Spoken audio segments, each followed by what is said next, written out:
All right, let's answer some of your questions now. Stephanie, link to you first from Mike in Iowa. What about Deere? John Deere right now?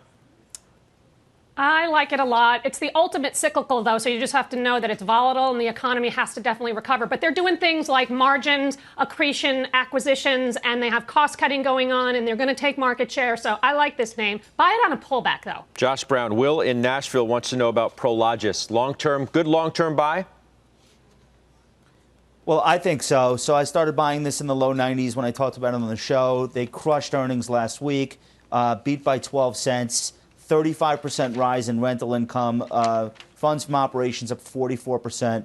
This is like the most on-fire company in the whole REIT space, and they're growing earnings out into the foreseeable future. So it's not cheap, but the best companies never are. I'm staying long the stock. All right, John and Jerry and David in Illinois wants to know about Square.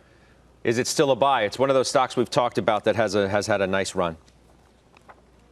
It is one of those stocks, Scott, and it's a stock that I have heavily written calls against, but I love it because of the Cash App, mainly because they're expanding into the banking space. So, David, I would say hold on to this one.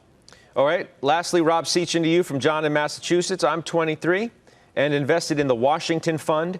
At my age, should I transfer over to an ETF? The question is, does the cost justify the performance, and how efficient is the asset class? This is a large cap money manager. It's lowered volatility a little bit, but given a long time horizon, I'd suggest that he accept the low fees, accept the market volatility, and invest in the ETF.